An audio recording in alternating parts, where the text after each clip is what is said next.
Hello all, and welcome to the 2023 Southeast Collaborative Conference. My name is Cindy Church, and I'll be your host for this session, dealing with complaints about library materials. Please feel free to ask questions or make comments in the chat or interact with other attendees and the speaker within the Whova app for this presentation. Now I'd like to introduce Barry. Thanks for being with us. I'm delighted to be here. Thank you, Cindy. So I am Barry Trott. I'm the Adult Services Consultant at the Library of Virginia, and happy to be talking today about something that's, unfortunately, something we have to deal with a lot more these days, which is dealing with complaints about library materials. So just a little bit of background on the program. I want to talk a little bit first about why we build the collections we do, because I think getting a grounding in why diverse collections are important and why collections themselves are important is really valuable. Then we'll talk about the different kinds of ways you can prepare for dealing with complaints, because being prepared in advance is crucial. And then talk a little bit about the actual interactions, what happens when you get a complaint. So let's jump right in and talk about why we build diverse collections. I think the first thing to keep in mind when we're talking about why we build diverse collections is that stories are essential to people's lives. Wayne Wiegand, one of my favorite writers about librarianship and library things, says that cultures have always used stories to validate their experiences, make sense of their worlds, and pass on to future generations what they regard as the culture's collective wisdom. Very important role, right? Story is crucial to what we are as people. In 1945, library luminary Helen Haynes, and if you don't know Helen Haynes, you really should, she reminded librarians, and reminds us today, of the power that books have to enlighten prejudices, to enlarge understanding of vital issues, to strengthen public acceptance and practice of cooperation and tolerance. And I really can't think there's anything more important right now that we need in our world, in our society, than practice of cooperation and tolerance. So we build diverse collections, first of all, because stories are essential to people's lives. It's also important to remember that each person reads a book in their own way. Some of you may be rereaders. I am a big rereader, and a lot of people aren't. So I think it's one or the other. You either reread or you don't reread. If you are a rereader, think about how a book you read in your 20s, if you read that again in your 40s or in your 60s, like I am, you're going to read the book differently. You're going to get something different out of the book. So it's important that we have in our collection books that reflect people, that reflect all the members of our community. We want them to see themselves when they come into our collection so that they can find a book to read that's going to speak to their condition, that's going to validate their story, that's going to open new venues for them. At different times in their lives, people will also want or need to read different books. I think we really saw this during the pandemic, that people's reading habits changed dramatically as we were all of a sudden thrust into a very scary and uncertain time. Comfort reading became perhaps more important than other types of reading. So there are different times where you want to read different books. So the library has to have those books ready for the users who are going to come in. And I think most importantly, it's crucial to remember that reading and viewing and listening, because when I talk about reading, I'm really encompassing audiobooks and video as well. So reading for me is any interaction with a story. But reading, viewing, and listening, that's the library's brand. Surveys have shown over and over again that what people value about their public libraries is the opportunity to check things out.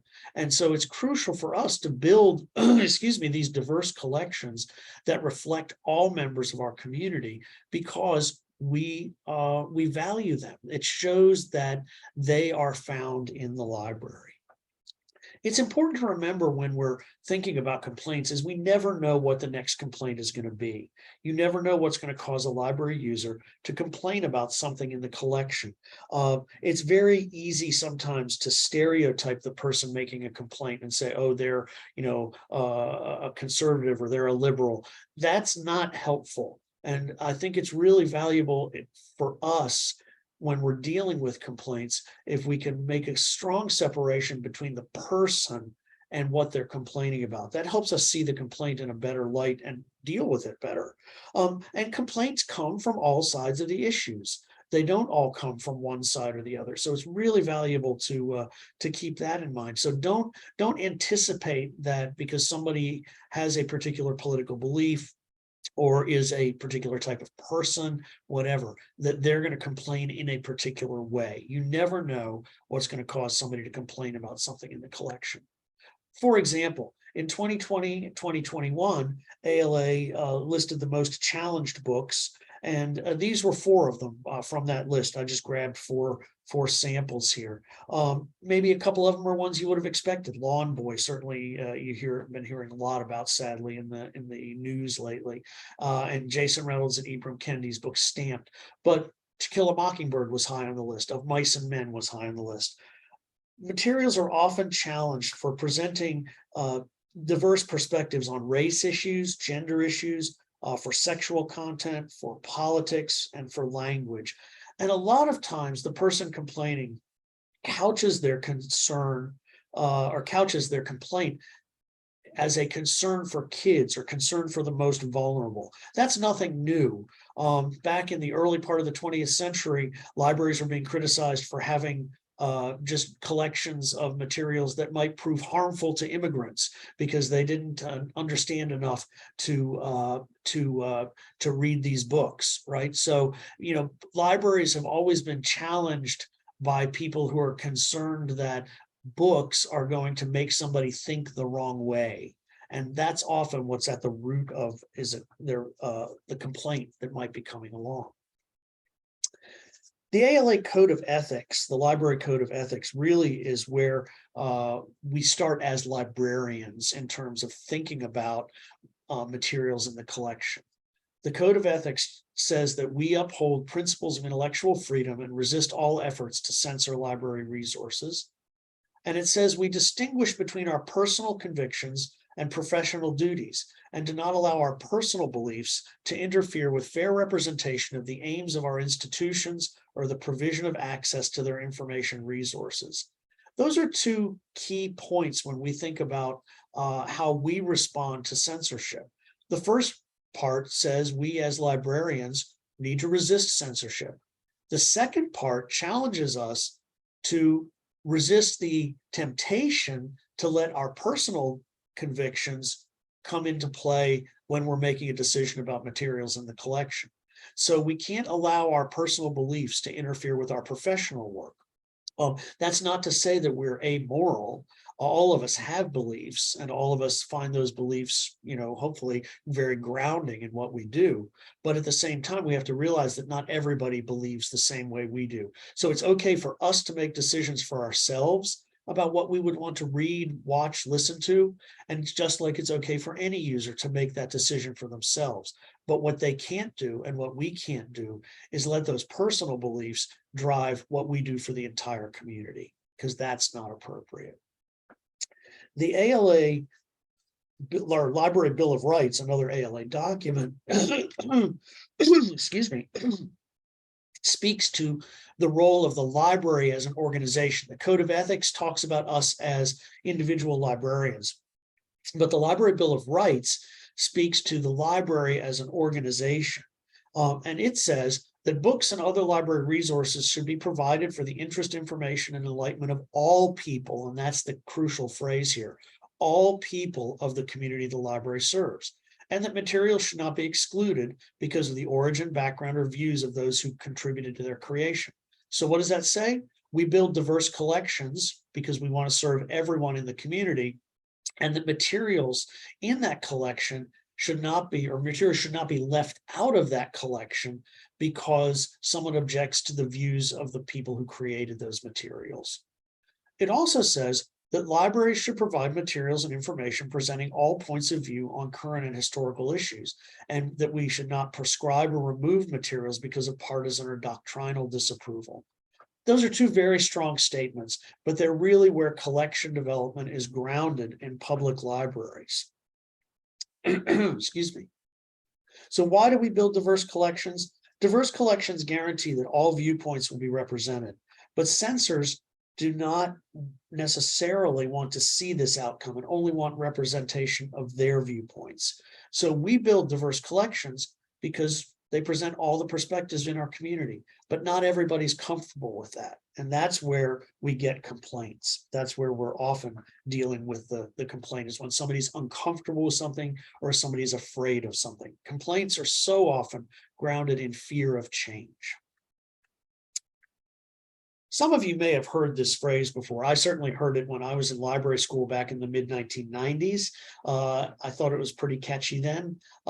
It's sort of edgy. A good library has something to offend everyone.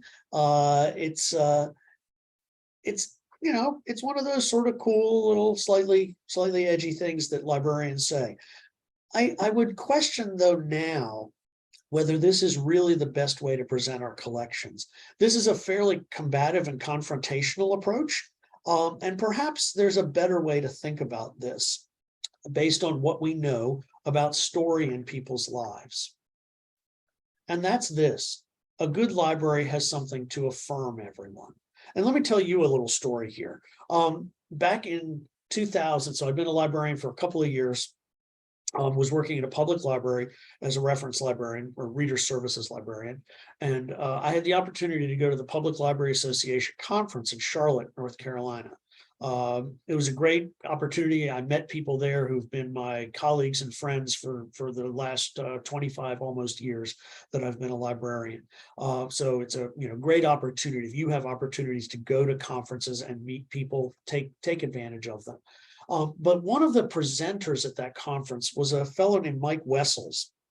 Mike Wessels was giving a presentation on why evangelicals and librarians don't get along, why they don't trust each other. He talked about a lot of things, but he brought a fascinating perspective, because Wessels was both a library manager and a member of the American Library Association Intellectual Freedom Committee, but he was also an evangelical minister out in the Pacific Northwest in a fairly conservative community. And so there's an interesting sort of set of circumstances, both evangelical and strong advocate for intellectual freedom. And what this phrase, a good library has something to affirm everyone, is what Wessels said is the approach he takes when he's talking with people who are unhappy about something in the library. And so what he said is, those of you who work in public libraries know, you're always on, right? You can be in the grocery store or the hardware store or wherever, and somebody will come up to you to talk about the library, because librarians never are not librarians. And so Wessels said that he'd have folks come up to him in the hardware store, the grocery store, say, who are parishioners of his church, members of his church, and they come up and say, "Pastor Wessels, how can you have this book in your library, this movie in your library? It's the devil's work." And he'd look at him and he'd say, "Brother, sister," he said, "I don't mind if the devil's in the library as long as Jesus is allowed in there too." And so what he's saying is that what you need to be thinking about as someone who's challenging materials is not what you don't like about in the library, but make sure that you do find something to affirm you in the library. And it's important that libraries then make sure that they have something in their collections to affirm everyone, to tell everyone's story. As an example, we should listen to someone who's complaining, and we'll talk about this a little bit later when we're actually dealing with it, and think about what materials do we have that might affirm the story that they're telling us. So I think it's really, flipping that a good library has something to offend everyone, flipping that to a good library has something to affirm everyone. That's, I think, a much better way to approach getting ready to deal with challenges. So let's talk about that, getting ready to deal with the complaint. What do we need to do? Well, we need to be prepared. When you're dealing with any difficult situation in libraries or in life, you're going to be much more successful if you're prepared in advance. Preparation allows you to be less reactive. You're not going to immediately get defensive if you're prepared, if you know what to do when something happens. You're not going to be defensive. You're not going to be speaking off the cuff. You're going to be much more calm, and it's going to go better. The whole interaction is going to go better. being prepared means also that any reaction to somebody complaining about something reflects the organizational culture of the library. This is really important because what you don't want is any sort of inconsistency. So we get to the next bullet. We want to present a consistent response, and that consistent response needs to reflect the organizational culture. So anytime that you have a complaint, you want the response to be the same. You don't want one staff member telling somebody one thing and somebody else telling that person another thing. You certainly don't want the same staff member presenting one person with one solution and another person with an inconsistently different solution. All those solutions also need to reflect what you as a library want to be. Where are your mission and values? And so we'll talk about that when we get a little deeper into some other preparation pieces. One thing you can do to prepare for dealing with challenges that I think is really important is to build relationships.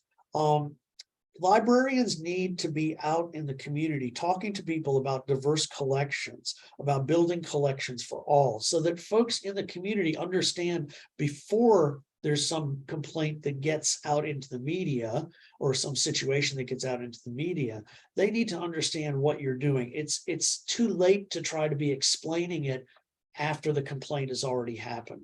So it's much better if you can work through people in the community. And so I've called them gatekeepers. I think sometimes we think about gatekeepers in sort of a pejorative way, but for me, gatekeepers are just, who are those people in the community that have access to large subsets of your community through whom you can work to reach those subsets because you're working through somebody they already know and trust, right? So who are some of the gatekeepers in our communities? Religious leaders. They can be very powerful allies. They can also be powerful on the other side too, in a complaint situation. But if you build relationships beforehand, you can perhaps make sure that they understand what the library is trying to do.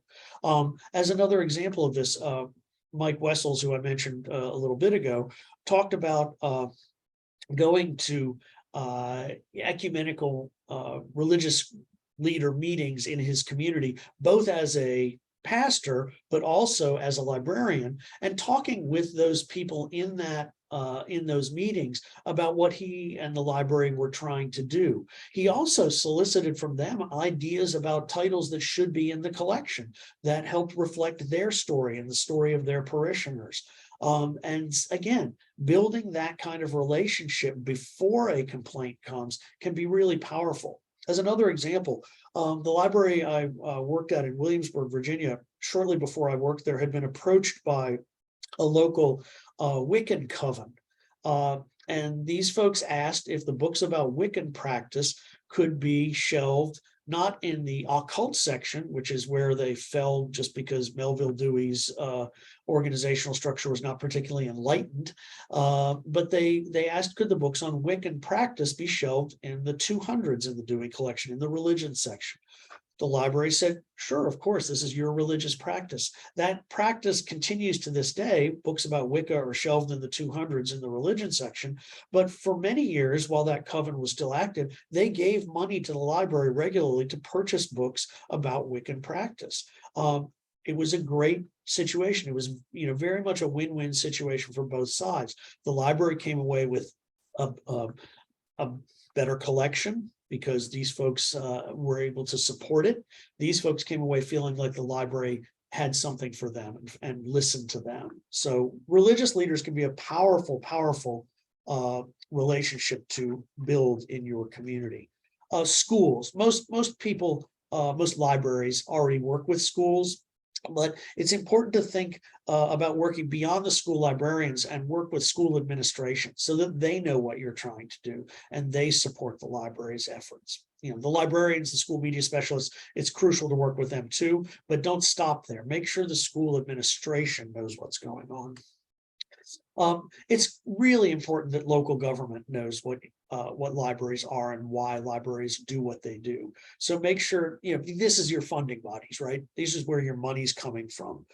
So make sure that they understand why you build collections the way you do before something happens. So you're not explaining to them later, after a complaint has come in, you're not trying to explain to them why you do what we do.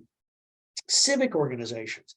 This is a great way to build relationships in the community across a lot of different groups. So you have, Rotary and Kiwanis and, pick your civic organization. I think the valuable thing about building these kind of relationships is that by having librarians be engaged and embedded in these organizations, it puts a face on the library. It's much harder to be negative and critical of an individual person than it is to be negative and critical about an organization or institution, right? So if the folks in these organizations know the librarians by name, they know who they are, they've met with them, they've sat down and talked with them, they've eaten lunch with them or breakfast, depending on what time of day these organizations meet, they're going to be much more likely to say, wait a minute, is that really what so-and-so would have done? Mr. Jones, Miss Smith would have done. Now, I need to look more into that. They're going to be much more supportive of the library. And finally, local media. Local media is crucial. Don't wait until something happens to build your relationships with local media. You want your local papers, your local radio stations, whoever it happens to be. If they have a local beat reporter, somebody who reports on the schools and libraries beat or reports on the community beat, make sure you know who they are. Make sure you've met with them. Ask them to come over and walk around the library and show them things. Explain to them why you do what you do. Engage them in all the great things the library does before something bad happens, and then where they're calling you to ask for comment on this or that. So build those relationships with religious leaders, with schools, with local government, with civic organizations and local media before something happens. Take the time to be out in the community talking to people. Obviously, that's part of the role of the director, but I think it's really important to remember that all of us who work in libraries at any level, we have engagement with people in the community. And anytime we talk to them, anytime we engage with them, we're building relationships. I think sometimes we think about library work is very transactional, public services library work. Someone comes in and asks a question and we answer it. Somebody comes to the checkout desk to check out a book, we check out the book. I think it's important to think about those interactions less as transactional and more as relationship building, because the stronger our relationships with our community are, the more prepared we're going to be should somebody complain about something. The next step in being prepared is to develop policies and procedures. This sort of, it's not a surprise. Probably most of you have policies and procedures, but excuse me. But I want to talk a little bit about a collection policy. Most of the information in this section has come from the great resources that ALA has put together on their challenge support website, part of the Intellectual Freedom Office resources. So take a look at that. But the collection policy does several things. It reinforces the library's commitment to intellectual freedom. Collection policy should start off by affirming the Library Bill of Rights. This is why we do what we do. It also, a collection policy is really valuable in terms of consistency because it makes clear what you're adding to the collection and why. This is an opportunity for the library to state, this is what we do. And that's really helpful when you're trying to defend what you have done, right? So if it's clear why you added something to the collection, it's much easier to defend it. It also confirms that the collection reflects the library's values. That's really crucially important.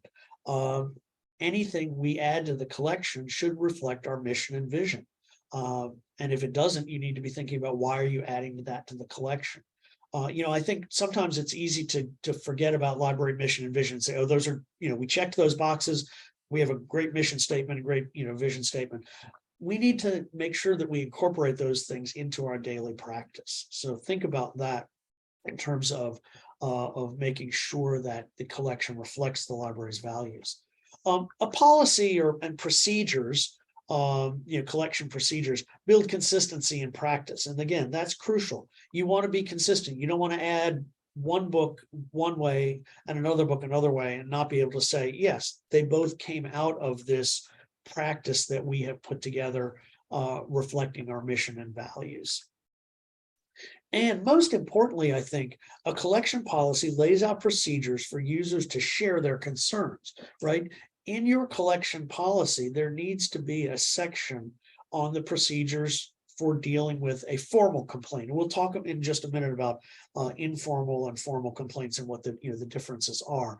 But you want to have in your policy some sort of procedures for users to share their concerns. This both reinforces to users that it's okay to share concerns, but it also, again, gives staff a very clear set of steps for how things are going to go and what do you do. Excuse me. I came across this on the ALA site. I hadn't really ever thought of this before, but some libraries include in their collection policies a statement on the selection of controversial materials. The ALA example said something like a balanced collection attempts to represent all sides of controversial issues as far as availability of materials, space, and budget allow. Obviously, we can't buy everything. Selection is based on the criteria stated in this policy, the broader collection development policy. So again, reflecting the library's mission, vision, and values. The race, religion, nationality, or political views of an author or creator, offensive language, depictions or descriptions of violence or sexually explicit activity, controversial content of an item, or endorsement or disapproval of by an individual or a group in the community does not cause an item automatically to be included or excluded from the library's collection. This may or may not be something you'd want to consider adding, but I thought it was an interesting concept to have something that lays out right up front that it's possible that libraries will have things that somebody may find offensive. Not that we want to say that, that libraries should have something to offend everyone, but it's validating that library collections are not going to be acceptable perhaps to everyone in the community, but there should be something in that collection for everybody in the community. But the collection as a whole, I mean, nobody loves everything, right? I could walk into my local public library and I'm sure I'd find books that I found offensive, and so would you, and we probably would find different books, right? We're not looking at the collection as a whole and saying, this one book that I find offensive is reflective of the collection as a whole. There are things there that I find affirming, and that's what I'm going to look for. So what do you need to be ready? You need an institutional culture of intellectual freedom and freedom to read. Most libraries have that, but I think reinforcing it on a regular basis is a good idea. You need to have trained staff. You need to have staff who understand how to deal with difficult situations. You need to have a collection policy for sure. And you need to have some sort of, reconsideration process. So I think those are the four things that are crucial to being ready for dealing with a complaint from an internal perspective, and then externally, those relationships that you built that we talked about. So let's talk about handling complaints. The first thing, and if you've ever done any sort of training about customer service and dealing with difficult users, de-escalation training, things of that nature, this is not going to be anything new to you. But when you're dealing with a complaint, the first thing that's most important is to stay calm. If you remain calm and patient with the complainant, they will likely calm down as well. I don't guarantee that, so don't come back to me and say, Barry, I tried this and it didn't work. We all know that not everybody's going to calm down just because you're calm, but you staying calm is definitely going to help the situation. It's okay to let the user vent. Often letting the user express their concerns, talk about their concerns, that may deal with the problem right there. That may be all they want, is a chance to say their piece and go on. That doesn't mean you have to put up with somebody yelling at you, using inappropriate language, cursing, things like that, aggressive threats. You don't have to put up with any of that. That's not appropriate. But it's okay to let them have their say, right? Don't reply in kind. It's hard when somebody's is upset. It's easy for us to get defensive, but it's never going to work well if you do that. So stay calm. Use active listening. And again, if you've done any sort of training on de-escalation and customer service, you've probably heard this kind of thing. When we talk about listening actively, we mean you need to listen for three things. You need to listen for the content. What is the person actually saying? What are they telling you? You need to listen for the meaning. I like to think of meaning as, what are they trying to tell you that perhaps they're not expressing as well maybe as they could be because they're angry or upset. And then what is the feeling? So active listening, hear the content, the meaning, the feeling. Don't interrupt them. There's really no value to you interrupting their presentation of their concerns, right? And this is the hardest one for librarians. I know it's the hardest one for me, right?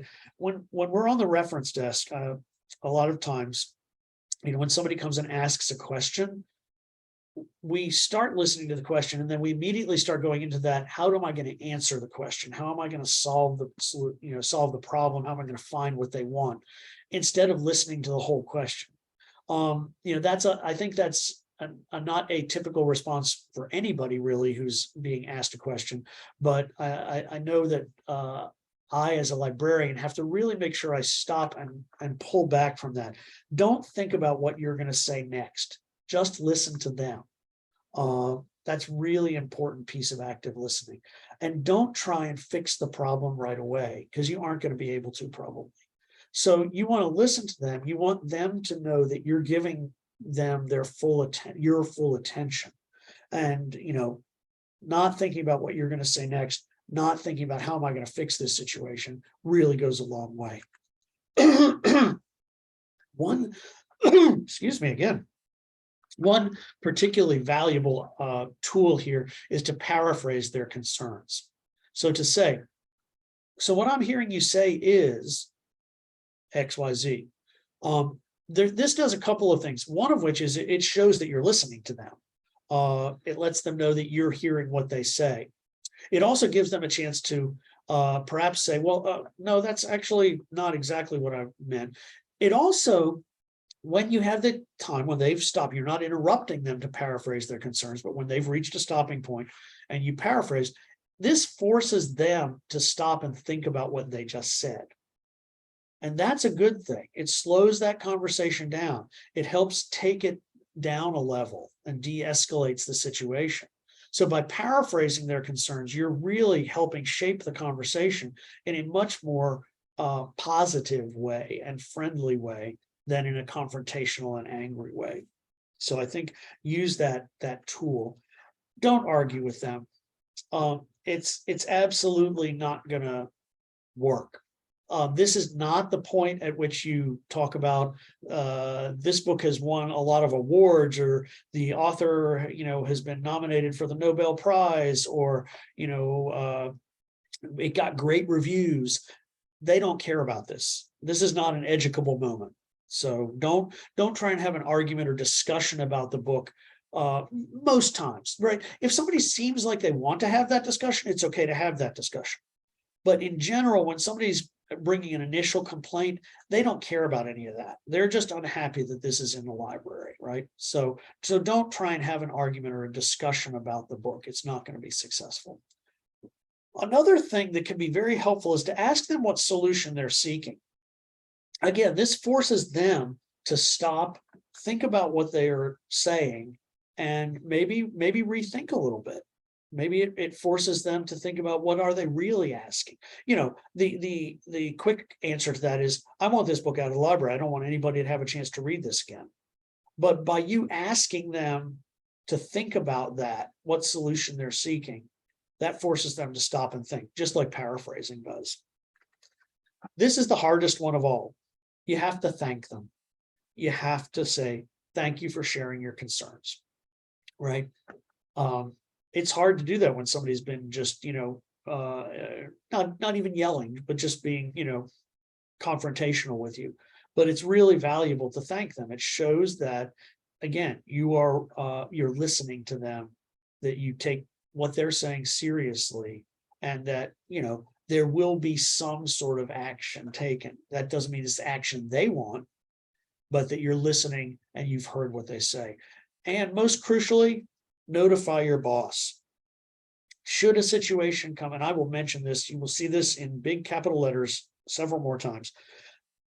It is never a good thing when the library director gets a call from somebody on the board of supervisors or the city manager or, somebody else, and says, I understand that, so-and-so, a constituent, somebody in my parish, it doesn't matter what they're, was complaining about this library book at your library. And the director says, oh, really? When did that happen? Anytime a complaint happens, you need to make sure your boss is notified so that and if the director is not your boss, your boss needs to notify the director. But, you need to, the library administration needs to know anytime there has been a complaint, because even if you don't think it might devolve into something bigger, it could. So always, always, always notify your boss. You will never lose out by notifying your boss, because then if nothing ever happens, they're going to be happy and they're going to think, oh, that's great. So-and-so at the desk dealt with that situation, and it wrapped up right there, and that's what you want. So let's talk about the types of complaints now. You have two different types of complaints. You have informal complaints. They can happen at any public service point. Anywhere in the library. They can happen in the stacks. Somebody complains to one of your shelvers or pages, the reference desk, the children's desk, the circulation desk, whatever desk you happen to have. An informal complaint can happen. Somebody comes in, starts complaining about something. And because of that, they can be initially handled by any staff member. So you really need to make sure that all folks are trained on the basics of handling a complaint, what the processes are. And then you have formal complaints.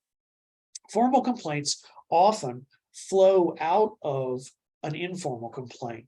So, somebody comes in, informally raises a concern, they're not happy with the response, then they'll often be slotted into the formal complaint system that's then handled through the library's specific process. So we'll talk about each of these things now. Let's look at sort of working with informal complaints and then formal complaints. So informal complaints, they're most common. If they're handled well, you can often resolve things at that level without a lot of controversy.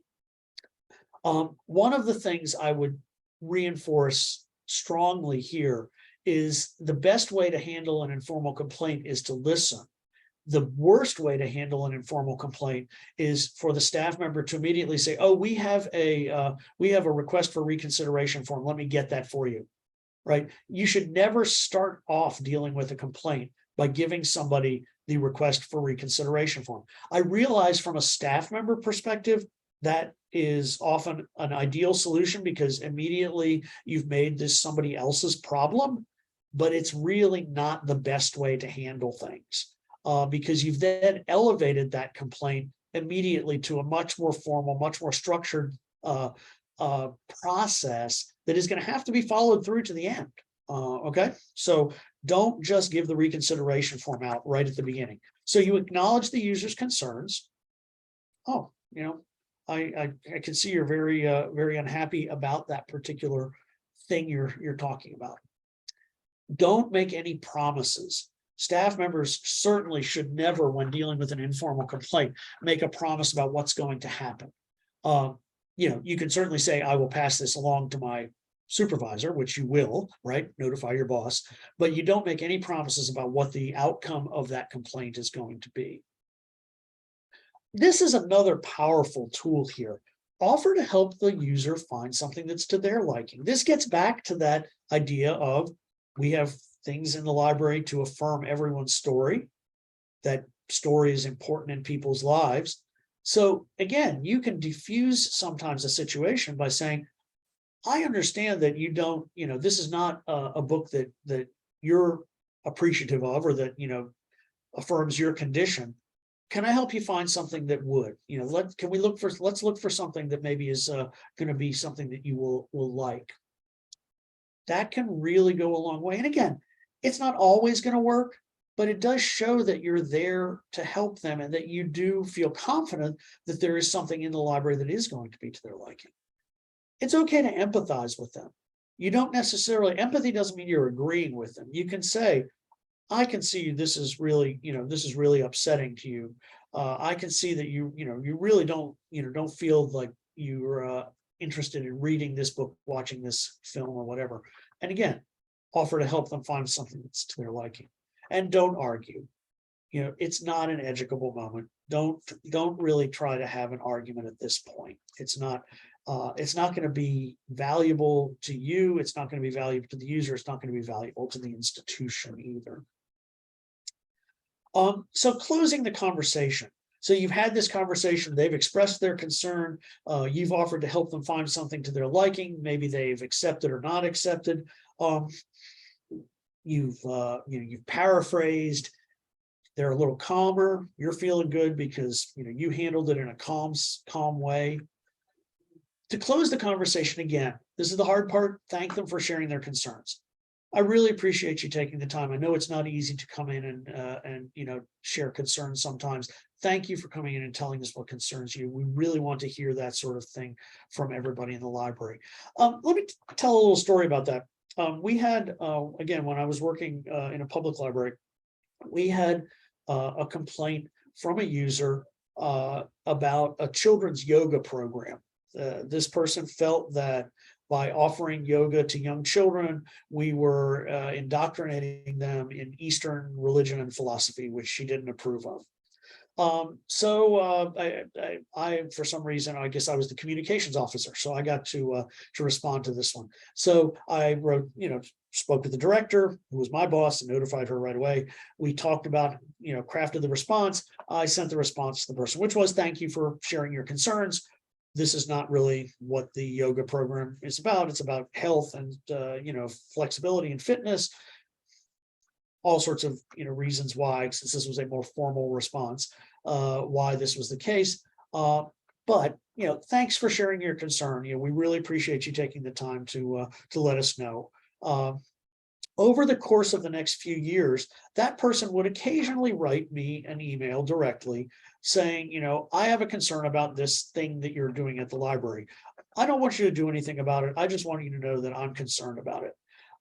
So by having a positive, if not the outcome she wanted with the yoga situation, I guess, but having a positive interaction with that user became comfortable sharing their concerns, but just sharing them with us without the expectation that we were doing anything. So by thanking them and encouraging them to share their concerns, reiterating that they're always welcome to do so, you can go a long way to giving that person a chance to get something off their chest without feeling like they have to do it in the local media or in any other way that's going to really be negative for the library. Offer once more to help them find something that they might be interested in. It's just a great policy. It also reinforces that you do readers advisory service. I think nothing wrong with that. Getting a little readers advisory promotion in is always a good thing. And again, notify your boss. Never don't notify the boss. So dealing with an informal complaint like that, handling it that way can be often the end of the situation. They had a chance to express what they wanted to express. They came away feeling the library listened to them, even if the library didn't make the decision that they wanted necessarily. Excuse me, all's good, right? However, that doesn't always happen. And that's where you get into formal complaints. Formal complaints often arise when a user is unhappy with the response to an informal complaint. So, they are not happy with, just the chance to express what they want. They want this thing out of the library. They want to just get out of it. ALA says a formal reconsideration request is a written document. Written, I think, is crucial here. That's usually reviewed by an assigned library staff member or a committee. And so we'll talk about the formal process now, because this is something that you really should have laid out how this is going to work. So the reconsideration process starts, the formal reconsideration process starts when a user receives the reconsideration form. You should have that form. You keep a copies at the desk. No library staff know where to print it off if it's not just in paper form. But anyway, you give the user a form. We'll talk about the form itself shortly. They fill out the form and then return it to the library, and it goes to the designated responder. This can be different at different libraries. So you need to think about your particular situation and how you want to respond to things. At my former library, when a form came in, it went first to either the head of children's or the head of adult services, depending on whether it's a children's or adult materials, who would then work with the library director to craft a response. Then if that response didn't generate, if the person was still unhappy and wanted to talk about it, they could go to the director. And at my library, it stopped with the director. Some libraries then, if they're not happy with the director's decision, that can go to the library board. But that's an individual structure piece. Whoever that responder is develops the formal response and sends it to the user. And as I said, there may or may not be an appeal process. That just depends on your particular situation and what procedures you feel is most valuable. So when we look at the reconsideration form, there are a couple of things we want to make sure are in there. You want to make sure that it's got user information, who they are, all right? Contact information, got to have all that. You want to have the item information. You want to, I forgot to say one thing. With the user information, one thing that's really important to ask is, are they representing themselves or are they representing a group? That's valuable to know. And so you should ask that in your form. The item information is just, what is the thing itself that you're complaining about, a book, etc. Some questions that you might put on the form that can be valuable is, what brought the item to the user's attention? Did they come across this because they were browsing and found it? Did they check it out thinking it was one thing and turned out to be another? Is it off a list that's being shared on social media that they happen to see in some group they're in? Unfortunately, more and more complaints are coming out about that, long lists of books that, you should check and see if these terrible books are in your public library. So ask, how did they find out about this? Have they examined the entire thing? It's really important to remember that when we're thinking about assessing a book and is it in the right place in the library, because it's okay to move something from the children's section to the teens section or the teens section to the adult section. That's no problem. So when we're assessing that, though, we need to look at the entire resource. And so we ask a user who's complaining about a book or an item, have they examined the entire resource? And if not, what sections did they review? What are their concerns specifically? And are there resources they suggest to provide additional information or other viewpoints on this topic? Again, giving them the chance to say, you can have materials in the collection that represent your perspective as well. Tell us what they are and we'll look at adding. And then again, what action are they requesting the library to take? So those are some of the things that you probably want to have on your form, some of the different questions. When we're responding to the form, I think the first thing that the response needs to do is to reiterate the library's commitment to the diverse collections, to building diverse collections, and to the Library Bill of Rights. So we start off with that, right? The library is committed to providing materials for all members of our community, to building diverse collections so that everyone who comes to the library sees themselves reflected there and find that that's going to speak to them. Then you talk about why the item was added to the collection. It got great reviews. It won awards. The author is well known. Talk about the information on the use of the item at the library. We've had this book for 5 years and it's circulated, 80 times, and we had to buy 10 more copies because it was so popular. All those kind of things that reflect that there's an interest in the community in this particular item that you have. And then the decision, here's what we've decided, and the decision can be, thank you for your suggestion, upon review, we feel this book is better placed in the teen collection than the children's collection. That's okay. Or, more likely, thank you for your sharing your concerns. We are not going to take this book out of the library. So, whatever that decision is, you want to get it to them directly. And again, thanking them for sharing their concerns.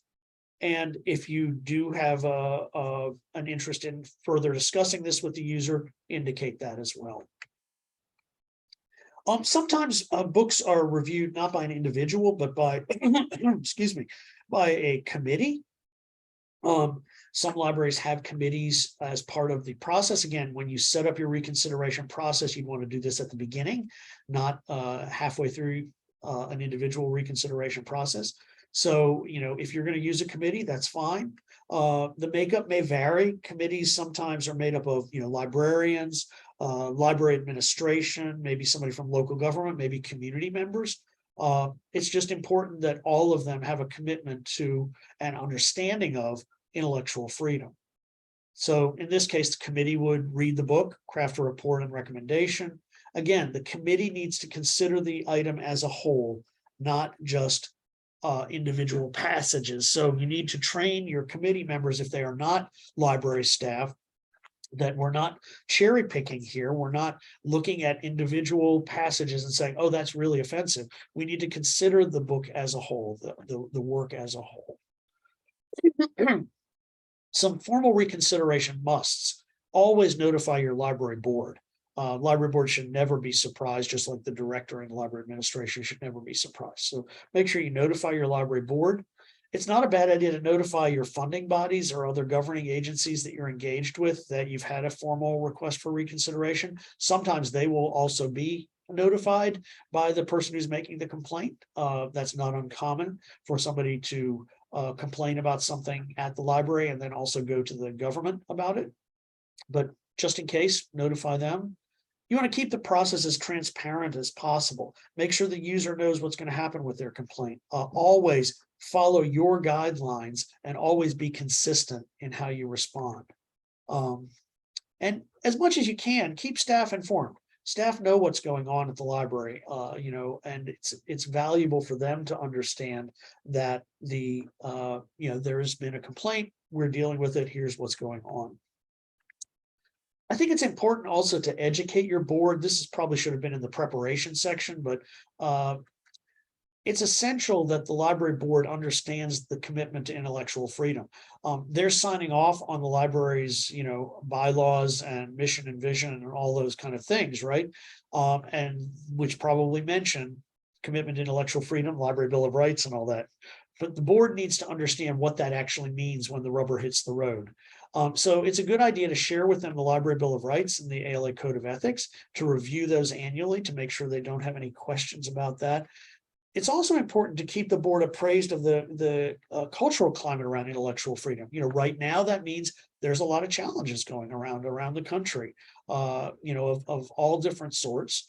But, this is a difficult time for libraries, as many of you probably know and probably have been dealing with. So make sure your board understands that this is not an isolated thing. It's part of a larger cultural climate around intellectual freedom. And be sure to make sure that they understand what their role is. Are they participants in the reconsideration process or not? Do they want to be or not? Some boards do, some boards don't, but just make sure it's very clear so that you don't have muddying of the waters. That's really, really important. Finally, working with the media. Again, this is something that if you've had media training, there's nothing going to be new here, but it's really important if you get a formal complaint that devolves into something big, that you think about how you're going to work with the media. There needs to be only one point of contact at the library. The library needs to speak with one voice. Usually that's going to be the library director, or maybe a communications officer in a bigger library, but there should only be one point of contact, and staff should know that they need to refer all media calls to the appropriate person. Staff should not be responding to a reporter asking questions about a request for reconsideration. Know your three messages. Again, if you've done media training, the three messages thing is often reinforced there. And if you watch any sort of politician talking at a press conference, or in an interview, they have a message, maybe one, maybe three, up to three, and they never diverge from that. It doesn't matter what the question is, you get back to your message. You use that question and get back to your message. So you don't diverge from that. You don't start free associating. You don't start making things up. You stick with your three messages or one message. It's really important not to respond too quickly. Overreacting can lead to more bad press than taking a more measured approach. Again, so being prepared, like we've talked about, staying calm, all of that will really help you in not responding too quickly. It's okay to correct facts, but don't argue in the media. You're never going to win an argument in the media. And it's perfectly okay to say to a reporter, I'm going to have to get back to you on that. Don't make things up. If they ask you a question and you don't know the answer, tell them you're going to have to get back to them. It's perfectly okay to do that. And never assume that anything you say is off the record. The value of saying, I'll have to get back to you on that is you don't ever have to backtrack then. You don't have to withdraw a statement that was made erroneously. So that's really valuable. So to wrap things up here, getting ready for complaints, you need to affirm the value of diverse collections. You need to know how that fits your mission and values. You need to build those relationships. You need to develop policies and procedures and follow them, right? It's not enough to just build them. You need to follow them. You need to talk with all library staff about handling complaints so everybody is comfortable and can stay calm and deal with a complaint, because you never know where it's going to come. And always, always, always notify your boss. Never, never don't notify your boss. Some great resources to know: the ALA Office of Intellectual Freedom and the American Association of School Librarians has great resources for book challenges. And so thank you very much. Hope this was useful to you as you go out and deal with this unfortunately difficult but all too increasingly common situation. I am happy to answer questions. Thanks so much.